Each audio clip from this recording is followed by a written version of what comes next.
Welcome to our Paramotor Nation. Paramotor Nation is sponsored by Lone Star Paramotor. Lone Star Paramotor provides foot launch classes, trike training classes, transition to trike classes, and confidence builder classes near San Antonio, Texas. They are a US PPA certified flight school as well as an Aviator PPG Alliance partner. One Up Adventures and ParamotorProps.com. They love to share their passion for paramotoring and adventure. They also supply the world's best carbon fiber propellers to US paramotor pilots at extremely competitive prices with fast and free shipping. Wisconsin Flight Sports. It is their goal to provide a safe, affordable, fun, and accessible training program to individuals interested in entering powered paragliding. Fly PPG Discovered Powered Paragliding. They are exclusive Midwest importer and distributor of adventure paramotors, trikes, and wings. All of their training is done on their private, highly manicured airfield located on a 48-acre farm. Fly My PPG. They are a US PPA certified Aviator PPG Alliance school offering personalized paramotor training, customized motors, paragliders, and service repairs. Wicked Wings Logo. Get a customized logo for your glider in one or multiple colors. Email Craig Taylor for more information. Aviator Paramotor. Aviator Paramotor offers a unique, service-based method of learning to fly, focused specifically on the individual student. Aviator Paramotor offers a vast array of top-quality paramotors, paragliders, and more.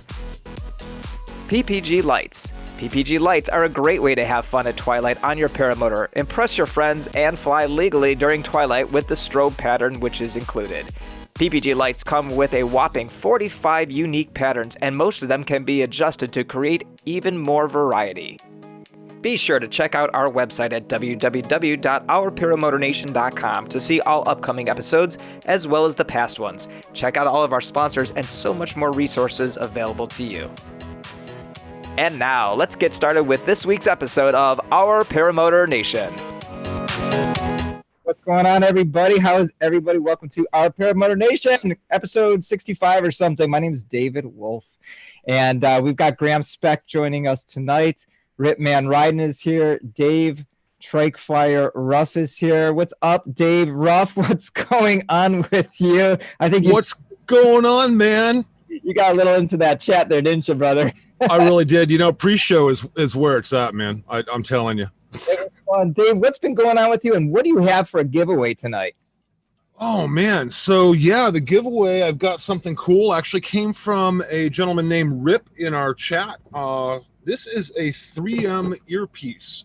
So you just go ahead and grab your helmet. He wanted to go ahead and give this away, so we'll be giving this away a little later on in the show. And, yeah, man, been doing a lot of thermal flying. It's been pretty intense. Been up my game. Biggest lift I've been in so far has been 1260 up. So biggest sink now has been about 800. Very cool. Yeah, Dave, you seem really interested in that. Oh yeah, I love it, man. It's I'm telling you, it's a drug.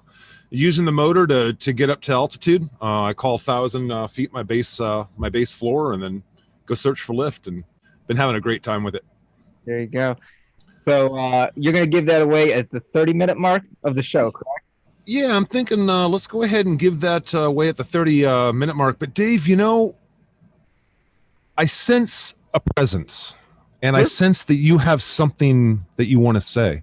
So here I am this morning. You know, I've got a great job. I've had a great career in my life. You know, as many of you know that have followed me for the last 2 years, I used to be a limousine driver, and I've met a lot of celebrities, and I've got some great stories. And, you know, I was talking to my boy, Greg Anthony Harris, who's in the chat right now. What's up, Greg? On the way to work, and I was tired, and I was a little cranky, and it was pouring out. And I get to this house today, this customer's house, a gentleman named by the name of Kim Simons. And he has a very interesting email address, which is man who shot Luke Skywalker. Man who shot Skywalker. And I was like, so I asked him, and then when I walked into the house, I see these toys, these Star Wars toys that are out there. And I said, what's with the email address? And he says, I'm the guy that shot all the pictures back in the 80s and 90s for all the Star Wars toys. And it was so freaking cool, and it was awesome. And he took me through the studio, and he showed me it, his pictures and all that. Well, you know, we went through the process of a sales presentation that I did with him, and anytime I'm in a sales presentation, I always seem to bring up paramotoring. And he had revealed to me through our conversation that he was a vet. And so we talked a little bit about Resurgence PPG, which I'm always excited to talk about Resurgence PPG and the mission of Resurgence PPG. And he really, really took it to heart. He was really wanted to do something for Resurgence PPG. So after we were done with our business, he took me back into the studio and he pulls out these 2 big boxes of prints. These prints, I'm going to show you a couple of them right here. So there you got Chewbacca. Looks like you a little bit, Dave. There's Chewbacca. I mean, look at how nice these are. These are beautiful prints. They're all autographed by him. They've got the frame around them. Here is, look at this, Jabba the Hutt scene with all the toys. I know I got the glare from the light on there, but you get the idea. I'm going to show you a couple of these here because there's a reason in a second. There you got Luke, Leia, Chewie, and R2-D2. Okay. And these are amazing. And they're big, as you can see. This one here is really cool because it's got all the figures from back in the day. You see that there? And I got one more. And this one is of Darth Vader without his helmet on, with the Death Star behind him. So if you're nice a fan like I am, I mean, I was as giddy as can be. So he said, here's what I want you to do. I want you to use these, and I want you to somehow use them to raise money for the vets, because I'm all about vets. And what a great guy. I'm going to do a couple things. First of all, as soon as I'm done talking, I'm going to put his website in the chat, and he's got a Kickstarter going on. He's got a whole book that's ready to come out, and the only way to get the book is to make a small donation to the Kickstarter. I think it's already funded, but I'm going to do it because the pictures are amazing. They're such great quality. What a morning I had, talking to Greg and then meeting this gentleman was amazing. So you can go there. I'm going to put a website if you want to purchase one of the prints. And if you have any questions, I'll put his email in the chat as well. But here's the thing, and we're going to do this week. He gave me a bunch of prints. Here's what we're going to do. This week and next week, we're going to raffle off 2 of them. And I'll explain that in a second. I'm going to be seeing Todd Scandred here sometime in the next week or so. I know he's coming in town here to Cincinnati for a little while. But I'm going to be giving him a bunch of them. And I talked to him today. He's super excited. He's a huge Star Wars fan. And he's going to be selling them or whatever just to raise money for Resurgence PPG. So what a great guy. Here's what we're going to do. In the super chat. Now, Google takes 30% of the super chat.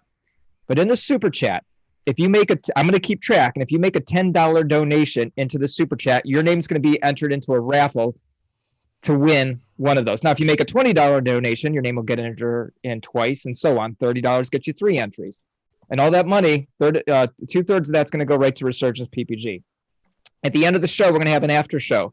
And you can tell me which of the 2 prints you would like, and I'll send those off to you. So what a cool freaking prize, guys.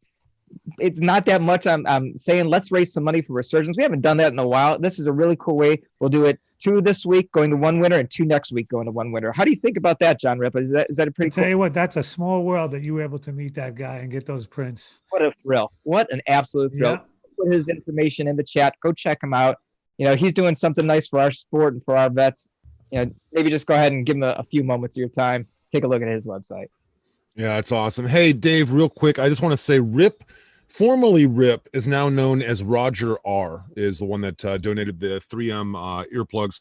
Just wanted to go ahead and clarify that. Straighten that out. What some awesome prizes with the Star Wars stuff, man. That takes me back. I actually watched that movie when it released on 70 millimeter film.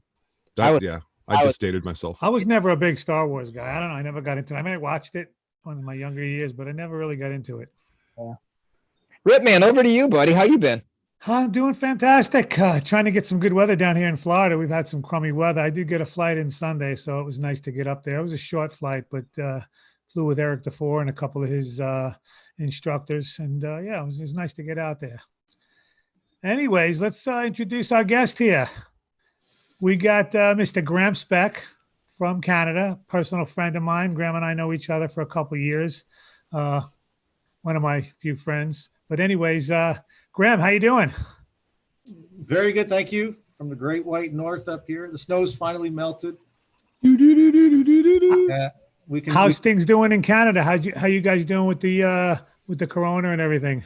Well, it's got us hemmed in. So obviously my attending and any of our guys in our flight club are a little landlocked now. So the typical fly-ins that we would get to, they're out of commission for this year. Anything in Michigan there, Coldwater or Holland, or going over to Pfister's or Jeff Weimer's, and we slim chance for Dave Purdon's on Labor Day, but I'm not. When are they opening the border up there? Well, they Anytime won't. soon? They won't say. It's officially canceled or closed, I believe, until mid-August. Mid-August. So that's why I say there's a chance of hitting up Dave Purdon's down in Portsmouth, Ohio, but I'm not holding my breath. The odds of them opening the border right before school is set to go back, I doubt it very much. Graham, you're in Welland, Canada, correct? You're just over the border of Niagara Falls there. We're 10 minutes from Buffalo. Okay, so you're right there. Good stuff. Yep. All right. So how long have you been flying, Graham? So I've been flying for 7 years, I believe. Started out here, got lucky, saw it on somewhere, this curved thing over somebody's head, them flying around. I don't mean live. I mean, I saw a YouTube video. I caught something. Yeah, that was going to be my next question. What got you into the sport? Like I know for me, I was into like kiting, power kites, trike buggies and stuff like that. And I always wanted to do this, but I'm wondering what got you into the sport? I simply saw it. I was involved athletically during high school, rowing and then cycling and then longer distance running. But and then wakeboarding, recreationally wakeboarding, that's about the most extreme sport. But I just saw it. I saw it somewhere, said I want to do that. I think my dad had his beginnings of a fixed wing license. I found all of his books, but he never got it. He was mechanical, and any little hiccup in the engine or something would freak him out. You can't just pull over to the side of the road. And he never finished getting his fixed wing license. So I said, well, this is something that I can do close by, that you can take off from a field anywhere or land in a field anywhere. And never mind planes. This is much more accessible. Yeah, much more affordable is the word. Affordable, but most people can't fly out of their coin a term from London Ivy, their backyard, so yeah. Whereas I can literally take off and land from my backyard. Did you have anyone local near you that you were able to maybe watch or follow? So I never saw it live. It was, as I said, something on the computer, something on YouTube. Then I Googled it, and up came Ontario-powered paragliding, and Andre Zeman, who fortunately just saw a couple weeks ago at the one of two local events around here. Anyway, and he was right next door in St. Catharines. And so he offered training, and literally training is Sodom Road Field in Jordan, a half hour away. And so considering, some of the advertisements we saw at the beginning of the show and how far some people will travel to get a good instructor and get properly trained, I said to my wife, well, the guy's within a half hour. I have no excuse whatsoever. He's right there. I mean, so that it was easy. By the way, I'd just like to say Graham's wife, Shannon, she's absolutely wonderful, the sweetest person you'll ever meet. And she's been putting up with Graham for a long time, but God bless her. Almost 25 years. We're almost there. So Graham, the first time you saw an actual paraglider flying by did it just capture you? I remember the first time I saw one go by, and it was just like this amazing big huge glider with the motor on the back, and it just took my breath away the first time I saw. And I don't believe that I actually saw one in the air until we were training. Wow. Until the instructor popped one up, went for a little boot to see how the air was, and that was the first time. There isn't to say a scene around here. There's 4 of us now, actually 5. We just learned at this other fly-in, a new student of Andre's, only about 15 minutes away. So a brand new student, and hopefully we'll be seeing more of him. So there's 5 of us in the Niagara region who are actively flying and meeting up. And so whether you get 3 or 4 of us at at any given time. A lot of times it's solo, but on those nights where you can all get together and either they come over here or I go over to Niagara-on-the-Lake and fly. Certainly at fly-ins, people would be familiar with Stan Wallace, Stan Coe, the sign guy, and Paul Taylor, and the newest being Eugene. And then Caleb is the really new rookie of the bunch, the one that just got finished his training. But we've traveled together. Paul and Stan and I have been down to Indy and Fisters and numerous other events, certainly Weimers. And so if you've traveled around in the Northeast. You're talking about the Hillbilly Flying, right, in Pennsylvania? The Hillbilly, great flying. Jeff does a wonderful job. It's a big bummer to be missing that this year. Does a fantastic job, ups the ante every year. The entertainment, the service is there. The field is absolutely manicured. You've been up to the event. Can't say enough. Yes.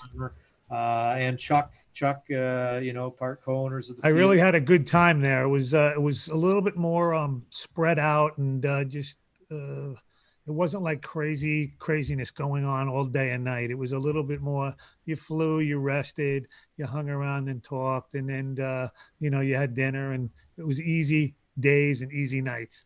So I enjoyed that Hillbilly Flying. Linesville, Pennsylvania.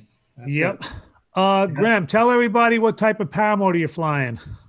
So I've had for the past few years, I tend to hang out on my machines for quite a while, is the Parajet Maverick.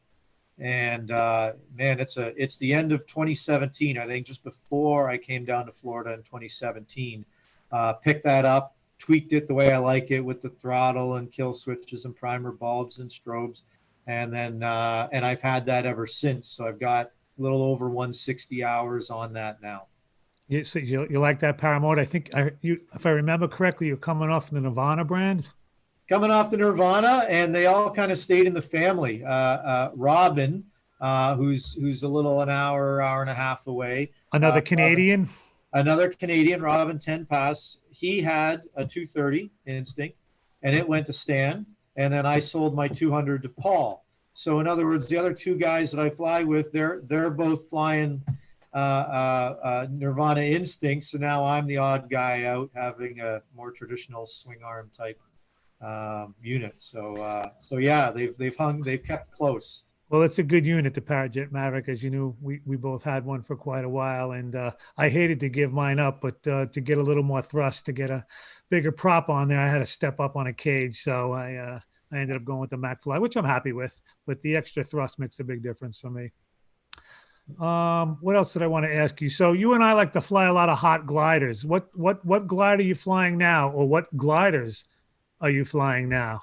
So our for the last I don't know whether it's a year and a half. In other words, when the Warp first came out, we had to have it. Migrated through. I won't start at the beginning, but the classic Snake, the Hadron XX, the Snake XX, throw in a Nuke XX, and then now the Warp, and as of a week or two ago, the H3. So the new. That is the Dudek Hadron 3. Yes. Wow, a lot of buzz about that wing. What do you think about it? A lot of buzz. I know you'll be waiting, so I'm going to rub that in at every chance. Let's keep that on the down low, because I don't like to announce that stuff. So tell me what you think about the H3. So the new H3. How many flights do I have on it? Not as much as I would like. We've had some rainy and windy weather here. Finally got my handles adjusted. That was the biggest thing. You get up in a new wing and you're screwing around on it. And if things are all long and not the way you're used to, it's not a fair comparison. So I ended up I think I did 2-in-1, decided that the 1 inch on the tip steering was fine, but the 2-inch off of the main brakes was still way too long. Then I went 3, then I went 4. So 4 inches. Yeah, I think we've always said that Dudeks, you need 4 off the brake line and 1 off the tip line, because they set it up for high hang points or low hang points. I think one of the manuals of one of the wings that I've owned talks about not only does it prevent somebody, if you do have a high hang point, it's okay. There are 3 pulley locations. They come in the middle pulley location. But if they don't want to see somebody have a collapse or stall or something from pulling in on that reflex on your trailing edge. So they purposely give them long. You figure it out. If you're buying a wing that requires that amount of experience, I'm sure you've shortened up some brake lines and adjusted them to your liking. So anyway, so I pop up for a flight. Okay, the things are really long. Screw around a bit, come down, shorten them up. Now we wait for the next flight and try and get a little more dialed in there. So I mean, it's sort of 3 flights until you've got the settings where you want them. And now, Eddie, you want to get into the nitty gritty of first impressions? Yeah, on the H3, I think everybody would like to hear how the H3 flies. All right. So I was headed into a bit of a headwind, if I can remember the numbers right. And it was mile an hour. And once again, it was a headwind, but it's the relative point. I think I was doing 16, or no, I was doing 14. So relatively slow, trimmers closed, then a jump to 20, and then a jump to 26, basically. And I probably could have grabbed another couple more inches on the speed bar. So the jump of 6 mile an hour into that headwind for trimmers closed, trimmers open, and then trimmers and bar. So that's the difference. I'm sure people on different machines are going to have different outcomes. But well, how does it handle? I ripped around on that HXX, really got into it. I do not believe, I am not finding it as agile. I think they said they were taming it down a little bit. They tamed it down. I had a tiny bit of oscillation Tuesday morning in a flight. So just yesterday morning, got up for a quickie. But it is much more stable. It goes fast. When I was on bar open and trimmers open and on bar, I think I was descending 900 feet a minute. So it'll really come down if you open the thing up, descending there. But it is easy landings, easy takeoffs. Some of the problems in the beginning, hanging on to those A's, thumb up all the way to your ears, really staying on those A's. The old XX, I mean, it doesn't want to overshoot. Don't worry about checking your brakes. Just stay on the A's, or it's going to fall back behind you. A lot of people had some difficulty learning the Hadron XX. Yeah, the timing's a little different than other wings, especially lightweight wings like the free ride. So yeah, it's just a timing issue.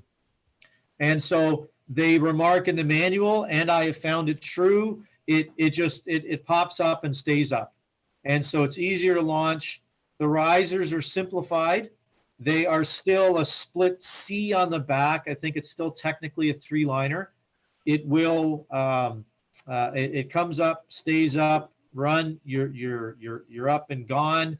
It's stable. Risers are simplified. You do not have the separate little pink lines, or I suppose the yellow and black handles, the little tip steering toggles. That's gone. Obviously, I'm sure there's a few videos out. They have the tip handle coming off. Basically, you're controlling the D line, the A lines, the tip lines. The 2D, right? You're controlling the 2D. It's like the free ride. You can grab up above the handle and get the tip line. That is true. They have eliminated the swivel in the handle. The rest of the triangle, the handle is the same, whether you want the rigid rods or I always get made fun of for saying that, but that or the tubing that goes in there to have a softer handle. But I must say the 2D, the extra little bit there is very comfortable. It's far better than the piece of clear tubing like some other manufacturers. Yeah. It's the same concept, but it's just a lot nicer. Well, I'm really interested in trying out the Hadron 3, so hopefully one day in the future I'll get that opportunity. That's awesome. Question in the chat from Yankee Paramotor. He said, "Did I hear that Graham is a well-established Canadian politician with prime ministerial aspirations?" Ministerial? We have the prime minister, parliamentary system, the old British. We don't have a president, but yeah, that would take a few years, but we'll see how it goes, one step at a time. Good stuff. What else? I got few more questions for you here, and I'm sure we got questions in the chat. Let's see. Oh, there's something I want to say before I forget. You know, a while back you said something to me that really stuck with me. It might have been when you were in Florida over the holidays. You told me that you take every launch serious, and that really stuck with me because I almost got complacent with my launches, and I really just strapped on the motor and just hooked in, and I never really thought about which wing I was trying to launch or which way was I going to run. Was I going in a crosswind? But that when you said that to me, it stuck with me, and I'll tell you, ever since that, my launches have been, and I don't want to jinx myself, but they've been right on. And yeah, so taking your launches serious and really, doing a pre-check and checking things before you go. It's definitely something that a lot of people probably could, practice on. I'll comment to that and say, if you own an instinct, you take every launch seriously. Why is that? Not enough thrust? No, you have plenty of thrust. It's if you break stuff, if you have a slip and fall, gotcha. if you've got a expensive triple blade prop out there, you have a rather, call it, delicate cage. It was an excellent unit. I'll say this as a disclaimer. It is well built, well engineered. I had it for over 2 years, put approximately, was it, I think I was over 200 hours, 210 or something to that range. So I had a lot comfortable, smooth in the air. I wanted a machine that had the lower hang points. I wanted more weight shift. I wanted something new, but having that machine relatively early in my sort of flying career experience, whatever you want to say, you focus, you get your A lines on top. Everything is laid out. The wing isn't curled around. Everything is straight. What's my windsock doing? Where's this? Yeah. Is anybody flying around? Everything. It's funny. I never used to think about any of that. Like I said, I would just hook in and go. And now, I just take a step back and I soak everything in, and I really commit and I stay focused on the takeoff. And like I said, thanks to what you told me, my takeoffs have been really good. So, Got a question from the chat here, Mr. Ripa. And after this question from Mr. Speck, we'll go ahead and turn it over to the Trike Flyer for that giveaway. But this question comes from fellow Canadian Greg Anthony Harris. And he says, what is the process for a U.S. paramotor pilot to be able to fly in Canada legally? Do they have to retain a Canadian? They have to retrain at a Canadian school? That is a very, I've never been asked that. I got to say, he's got me stumped, and that's difficult because as we used to say, hey, in the US, you can, watch a few YouTube videos, visit eBay and go run into the sky. Obviously the whole FAR 303 and any FAA or lack thereof regulation, what the US PPA is doing, but that's not the FAA. We are regulated by Transport Canada. We have to have a license to legally fly. We need, what does that equate to?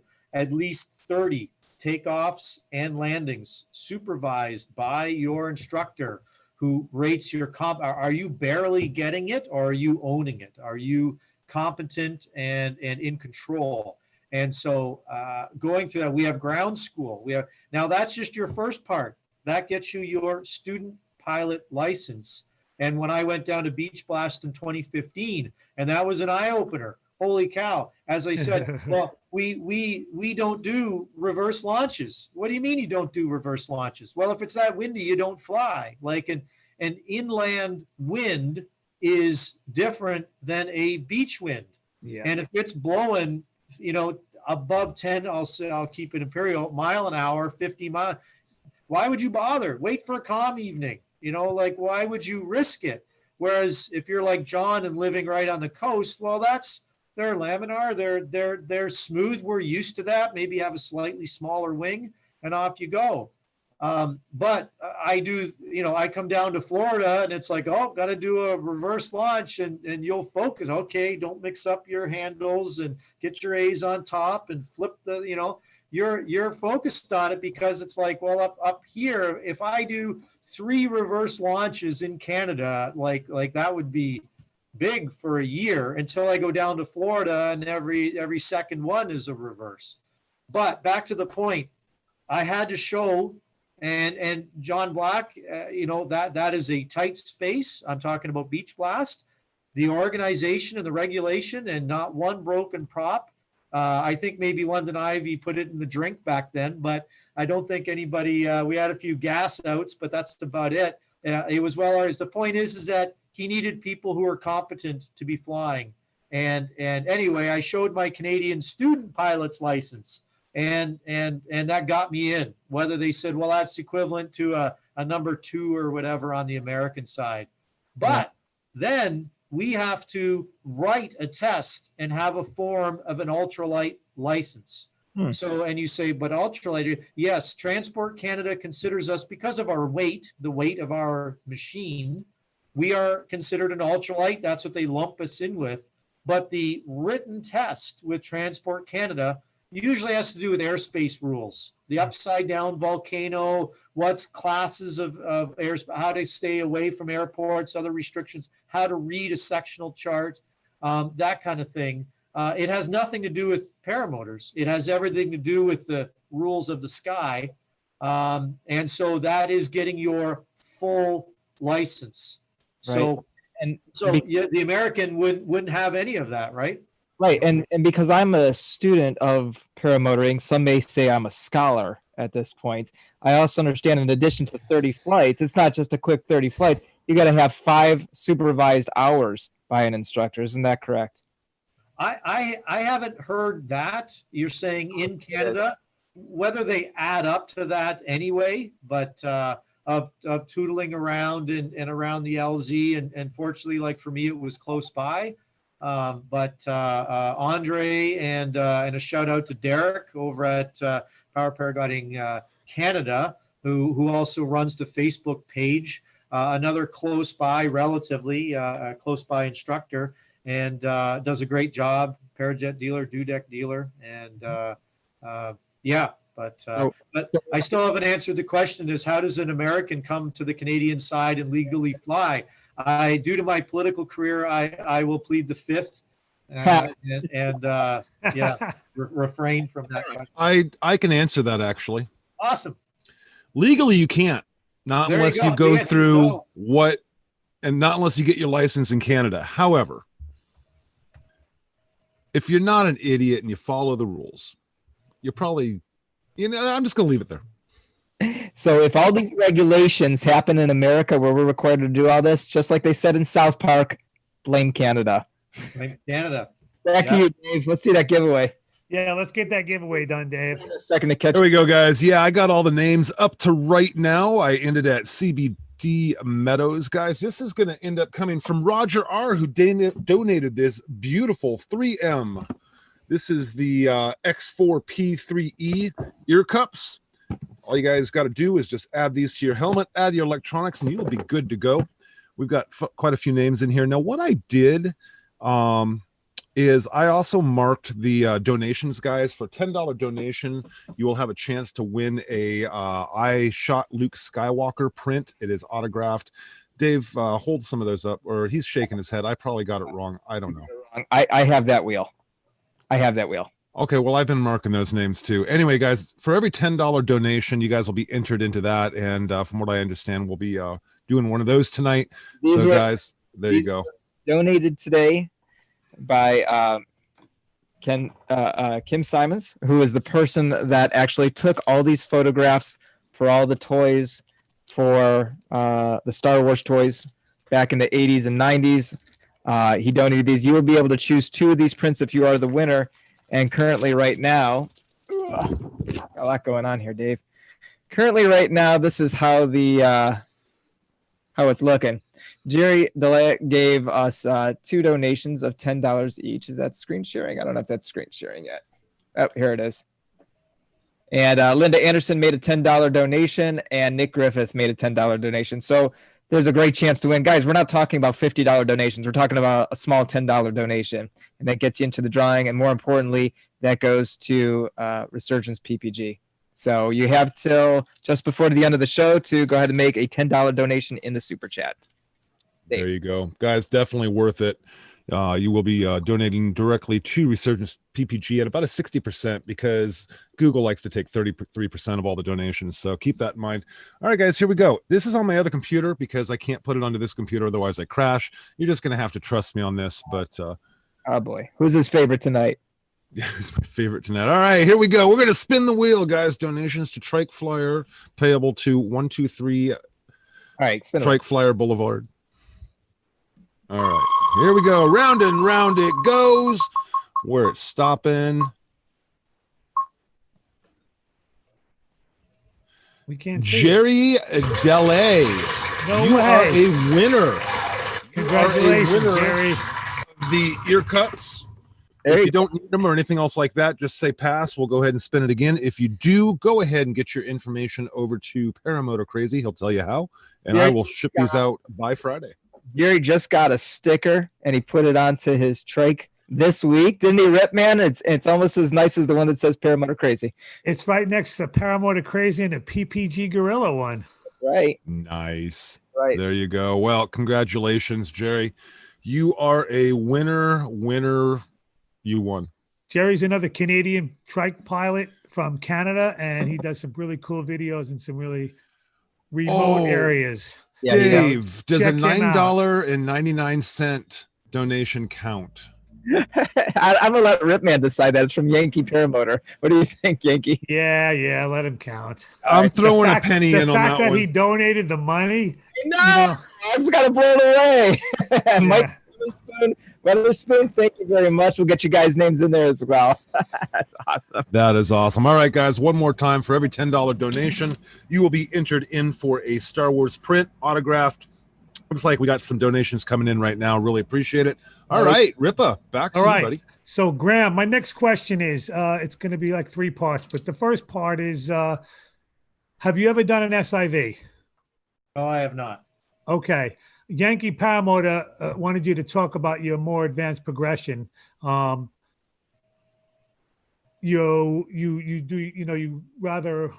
progressed rather aggressively. So he wanted you to talk about your progression and flying. And my other part of your question was going to be, what type of flying do you like to do? So I didn't progress very quickly. In other words, before we got onto all this Facebook stuff and to all the people, and some of the best advice I was given was Brian West, who was baby steps. Take your time. You're doing wing overs. You want to do a loop. You better not rush it. It could be the last thing you do. Do baby steps, get comfortable, a little bigger. So I did wing overs for basically 4 years. And it was in the 5th year that I started hitting the loops harder. I was on wings that were probably a little bit more advanced. I remember I had the Snake, and then I went back to a Nuke when the Nuke XX came out. I was just more comfortable. I remember when I first picked up my Hadron XX, that one would scare you awake. It would drop that leading edge and whip you around so fast, and then how to exit from that properly, how to bleed the energy off. If you're to say the cautionary tale of if you're not ready for it, and how do you get ready? Well, that's part of your question. I watched a lot of videos. So no, I haven't done an SIV.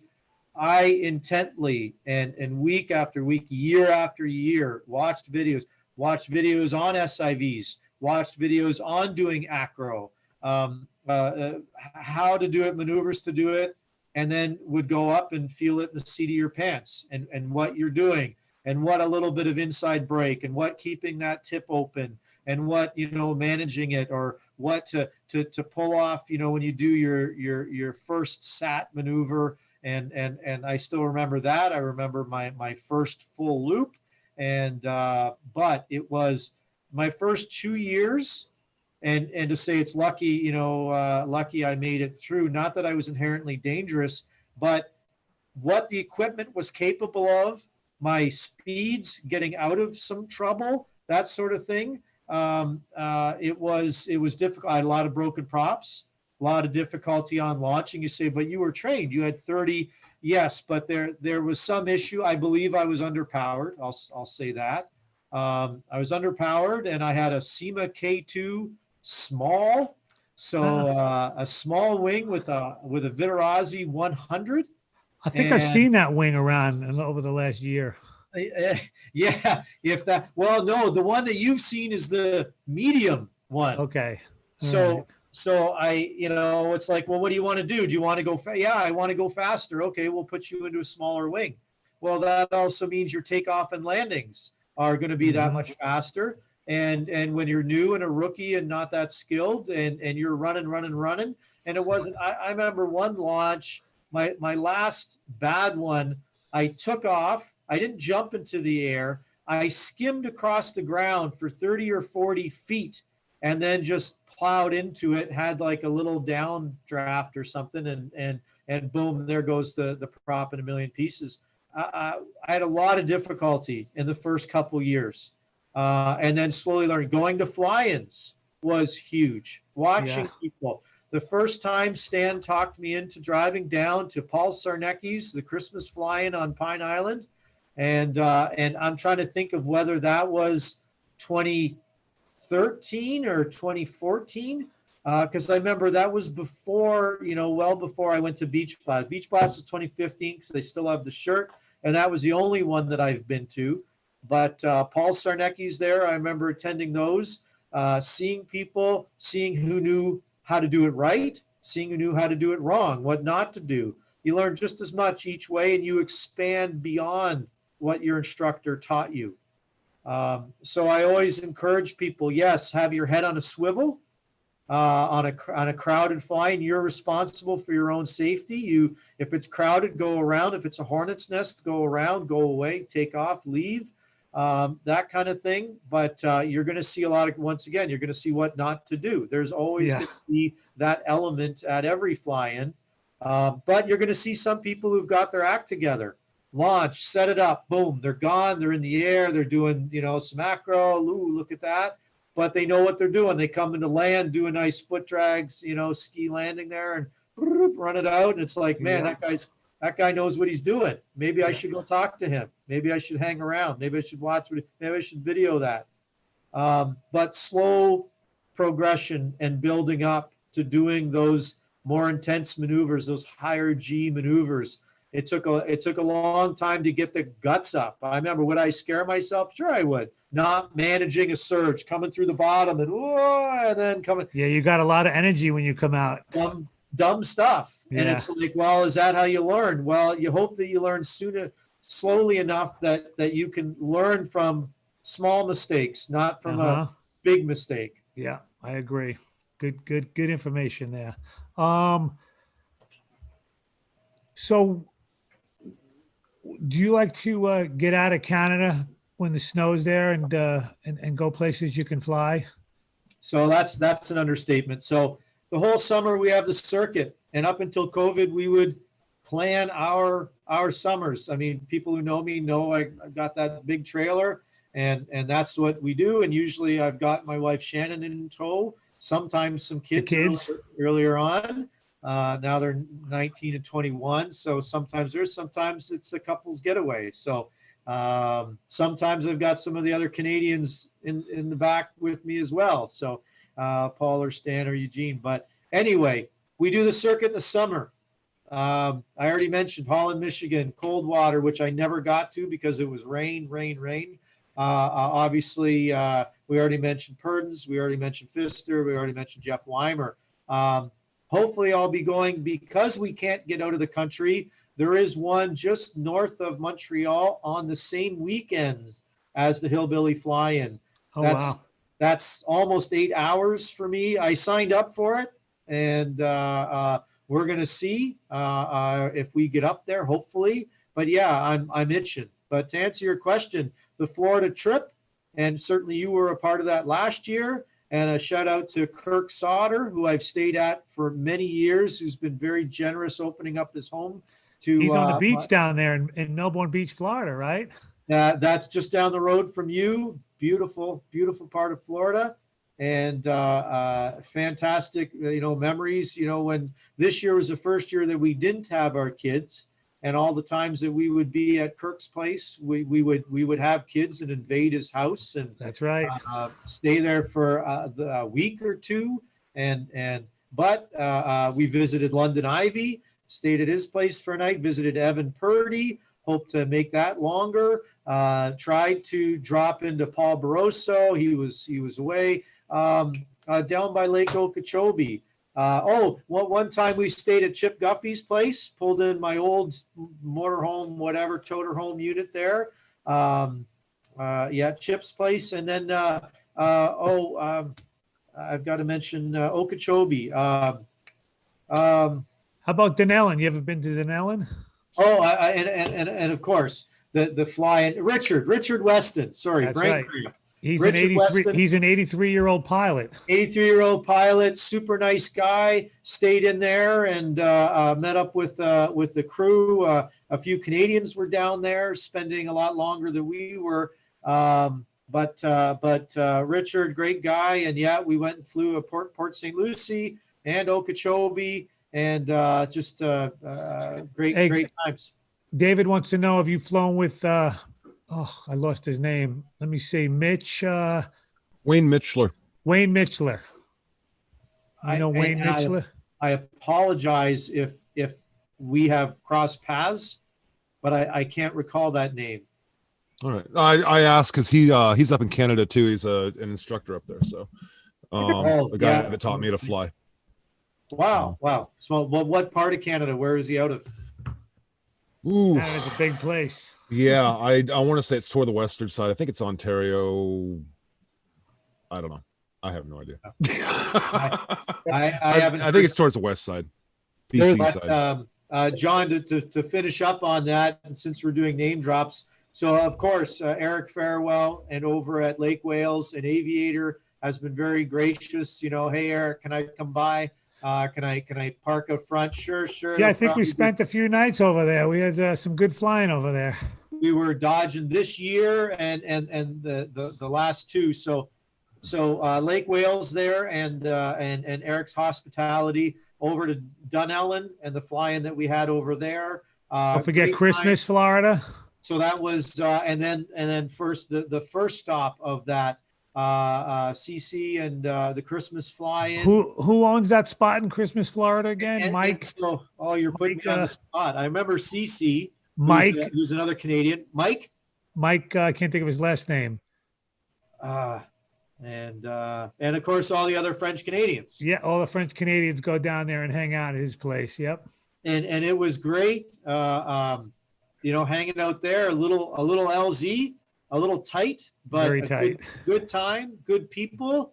Yeah, and good as people. far as I gotta say, when we bomb down there and I make it there in 2 days, if you want to round and say, well, you just drove 12 hours a day, or I've done 17 hours the one day heading down, but we usually I'll hit northern Florida after dark, and so I'm in the state.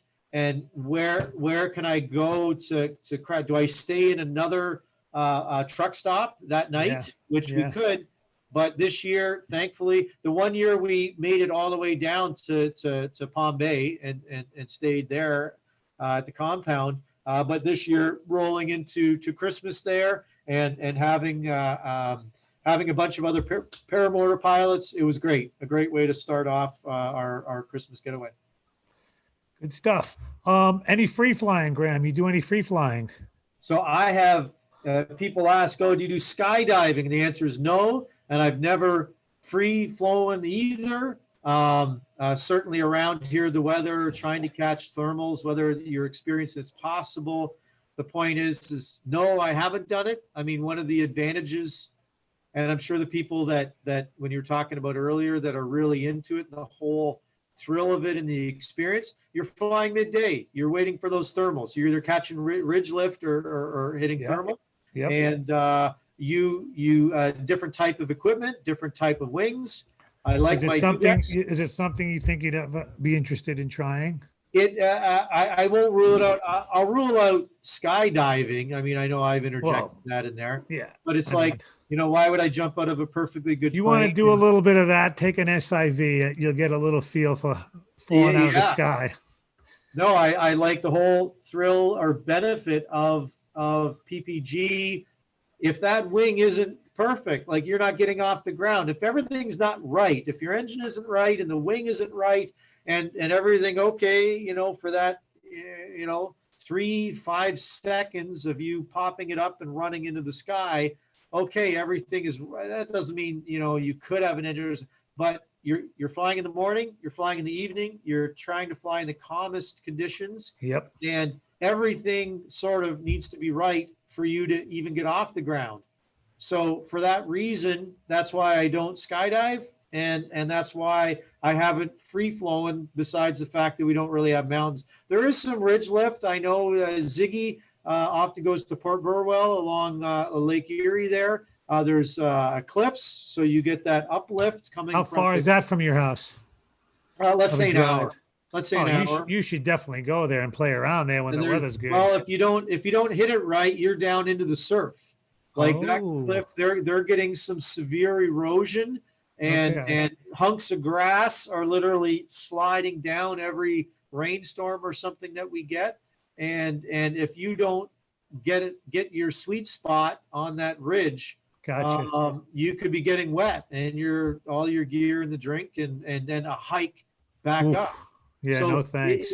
it's for the experienced. Yeah, you're Good running stuff. off 50-foot cliff into the water. Interesting. Where do you see the sport of paramotoring going in the future? Are you thinking? Do you think that it's getting oversaturated and people are realizing they don't have sites, they don't have time, life is in the way, or do you think it's going to continue to grow?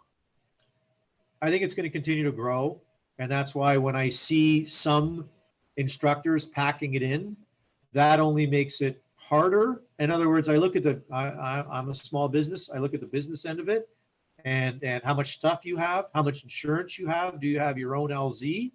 But getting back to your question, more people are going to get into it. The wings are better. The wings are safer. The motors are more reliable.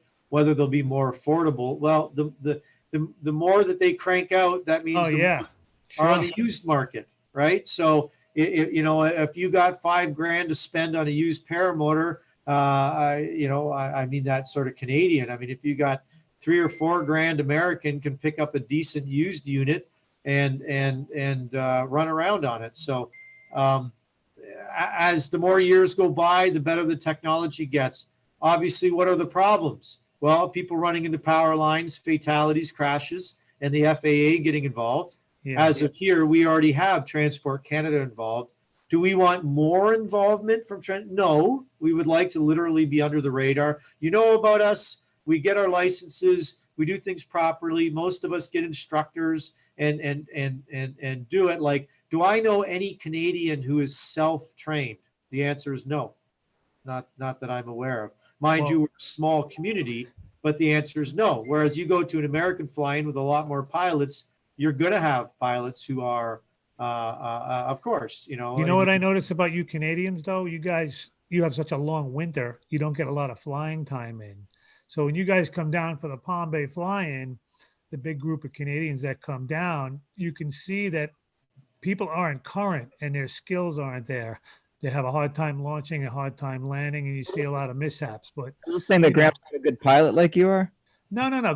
Graham, he's in a different league from the bulk of the people I'm talking about. I'm just saying, if you don't fly a lot and you're not current, it doesn't matter if you were trained or not trained.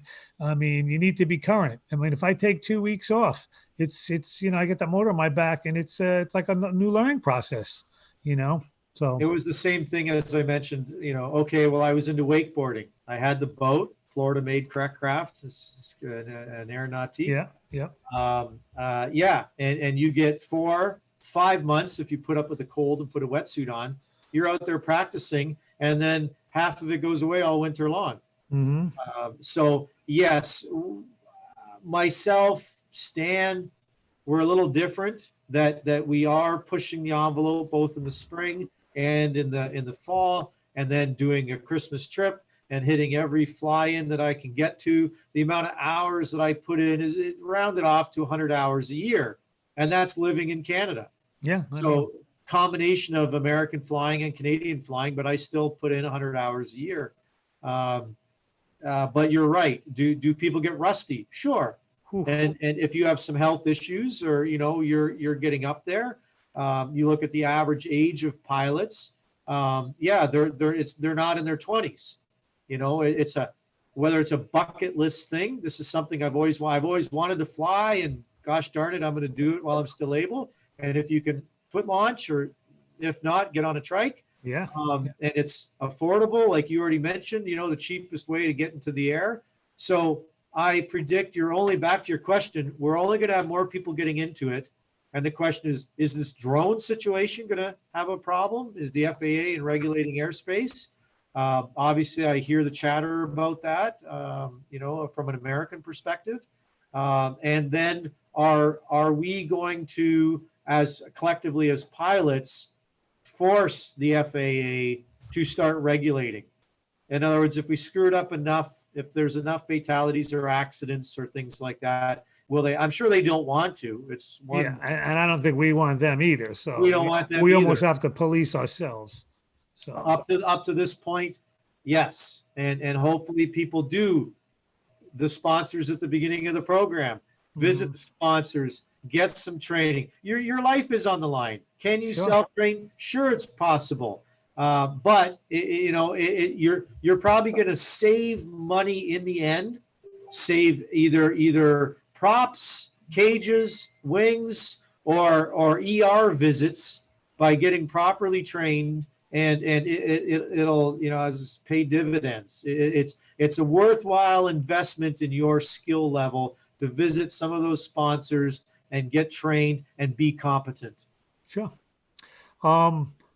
Any questions in the chat, guys, that you saw? I'm pretty much out of questions for Graham personally. I wasn't quite certain I understood. So Jerry DeLea asks, have you seen the BOSON, bosun? Oh, that's Yeah. a new wing. That's a new wing from a Dudek. So no, I have not. Obviously, I'll say for full disclaimer, I'm a Dudek fan. I have flown a few other brands. Got up on a Viper, got up on a free ride, ripped around. They would do some things well. Whether to say I vote with my wallet. Obviously, I trust the Dudeks. I know how they're built. I've seen videos in the factory. I've owned 6 or 7 of them now.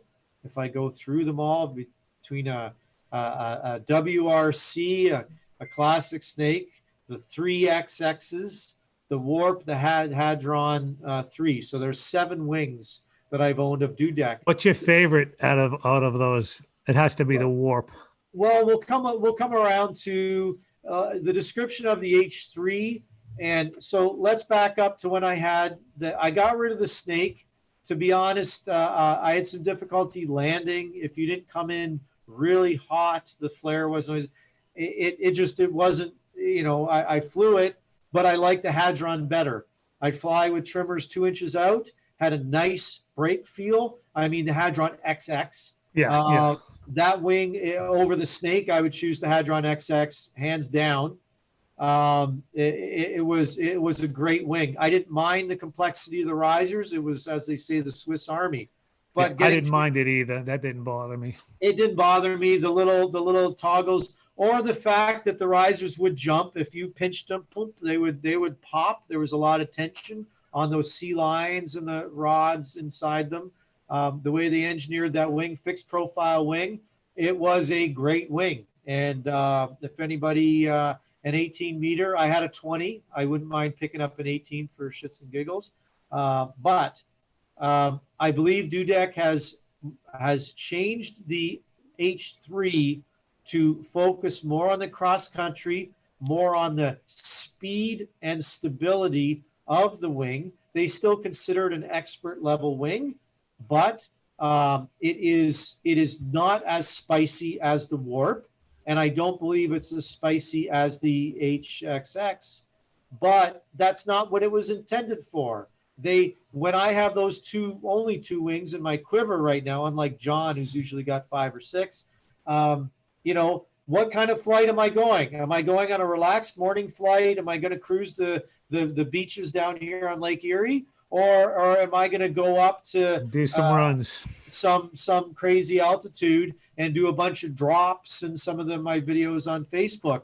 Two very different. And now that I've switched up the handles, a lot of people commented on, what are those handles on your Warp? So I got the slalom handles just a few weeks ago. I've only had about 3 flights on them. Once again, weather and wind and rain, and twisting in. So if you watch some of my recent ones from that last little fly-in, and people caught that. I think Kit Patterson caught that. Mitch Graham caught that. Like, what the heck are you doing? Well, I'm not MacGyvering my 2D lines. I've actually got their slalom handle that has a separate loop for them. And a little bit different feel. It's a little bit different, especially not so much when you're cranking it on your turning side. It's like the inside, keeping it inflated, having a little bit of counter brake is a different feeling. That's taking some to get used to. Yeah, it will take a little getting used to for sure, since you're used to 2D steering. But they're tight. They are tight, so that when I use my Warp now, my hands are up. I still have it. I put it down to the middle pulley, even though I'm on a relatively low hang point machine, because of the different handles are coming right off of my thumb. And I don't want to fly like this. I'd rather fly like this. But my hands are still right up. And do I want to go cross country? No. So I've adjusted my Warp to be a hot dog wing, and I'm going to go out there and rock it. And now I've got the H3 a little bit more mellow. So now I've got a definite choice. So now you got 2 choices, which is always good to have. That's it. What's the weather like? Or more importantly, how are you going to fly now? Yeah, how do you feel that morning or that evening? Take your pick, which wing off of the wall. Well, Graham, thanks for coming on the show. It is getting to that time, 10 o'clock, where we're going to go to the after show. So if you'd stick around for a few minutes, we'll go to an after show. I know there was more questions that were coming in here at the end too. So yeah, we can ask those. I did put the code in for anybody that wants to join the show. I know one person's already waiting in there. We'll get them in as soon as the show is over. But we do have, Dave, do you want to save that giveaway for next week? Looking at the time. Okay, so we're going to do that next week.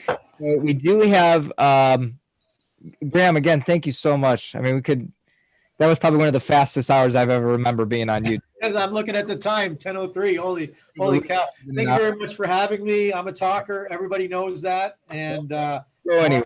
And paramotor, politics and paramotoring. I mean, it's an hour goes by pretty quick. So I'm going to share the screen here in a second. And I want to thank everybody who put in $10. Jerry DeLea put in $20. So his name was entered in twice. You're going to see it right here on the screen. Twice, Nick, Linda, Yankee, Michael, John, Joe, Chad, Sarah, and John. All thank you very much. So that's I believe that's 9. The screen here in a second. 6, 7, 8, 9, 10, 11. So that's 11. Put in $10. Take off 33%. We got some serious feedback. I have serious feedback. Yeah. I'm sorry. That's because twice Nick, Linda, Yankee, Michael, John, Joe, Chad, Sarah, and John. Anyways, thank you very much. So that's I believe that's I'll round it up to $100, whatever you do. So I'll that's when I see put in take off 33%. I'm gonna give him a check for $100. I have serious feedback. Yeah, We'll make it an even 100. Is that okay? What's so funny? Because you guys ready? Let's spin this thing. I'll get out of here. Here we go. Michael, John, Joe, Chad, Sarah, and John. Anyways, thank you very much. So that's The winner is. screen here in a second. I'll round it up to $100, whatever you do. So I'll Joe Ruff. Joe, congratulations. Yeah. We'll make it an even 100. Is that Sorry. okay? Yeah, Because You guys ready? Let's spin this thing. I'll get out of here. Here we go. Michael, John, Joe, Chad, How's that? Sarah, and John. Anyways, thank you hear very much. anybody. So that's The winner is. Can you guys hear me? Holy I cow, picked a Dave. really bad day to stop Man. sniffing glue, man. Whew. What happened? Everything was repeating itself. Really? Oh, that's really. Yeah. All right. It's fine now. There's a 5-second Dave, delay. we give you one job. One job. I don't know. Anyways, Joe, congratulations. So please, Joe, jump into the after show. I'm gonna let you pick. By the way, these prints all are they're marked on here by the artist, $45 each one of them. So it's $90 worth of prints that he just won.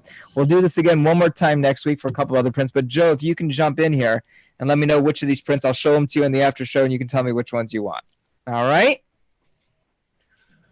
All right, everyone. Really Graham, bad night thanks to again. stop We'll sniffing glue. stay around for the after show.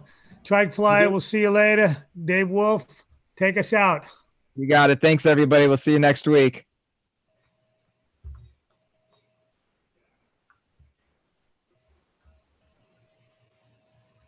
And we are off.